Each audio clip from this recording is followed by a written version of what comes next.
పూజ్య గురుదేవులైన శ్రీ వేదవ్యాస మహర్షుల వారి పాదపద్మములకు ప్రణమిల్లుతూ, భారతీయ సంస్కృతిలో గురువులకు ప్రత్యేక స్థానం ఉంది. యోగ సాంప్రదాయంలో ఆ పరమేశ్వరుల వారు ఆదియోగి. గురు సాంప్రదాయంలో కూడా ఆ పరమేశ్వరుల వారే ఆది గురువు. పరమేశ్వరులు తాండవం చేసే సమయంలో ఆయన చేతి ఠమరుకం నుంచి నాదం పుట్టింది. ఆ నాదం నుంచి వేదం పుట్టింది. ఈ వేదాన్ని శ్రీ మహావిష్ణువు బ్రహ్మదేవుల వారికి ఉపదేశం చేశారు.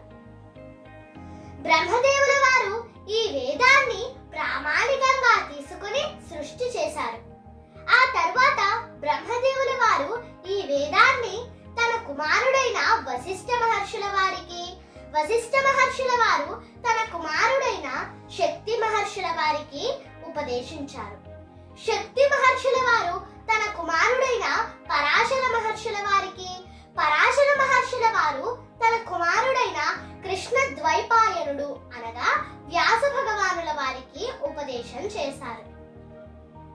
ఈ మధ్యలో చాలా యుగాలు గడిచిపోయాయి. అనేక మందికి ఈ మహాజ్ఞానం ఉపదేశించబడింది. కానీ అప్పటి వరకు వేదం ఎప్పుడూ గ్రంథస్థం కాలేదు. గురువుల ద్వారా విని నేర్చుకునేవారు. గురువు అంటే మనలోని అజ్ఞానాన్ని తొలగించి జ్ఞానం అనే దీపాన్ని వెలిగించేవారు.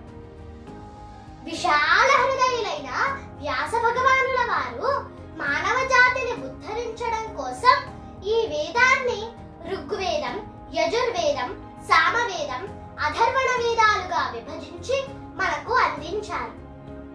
అందించి మనలోని అజ్ఞానాన్ని తొలగించారు. పంచమ వేదమైన మహాభారతాన్ని, ఇతర పురాణాల్ని మనకు అందించి మహోపకారం చేసిన పూజ్య గురువులు. శ్రీ వేదవ్యాస మహర్షుల వారు సర్వ జగత్తులకు గురువు. అందుకే ఆయన జన్మదిన తిథినే వ్యాస పూర్ణిమ అనగా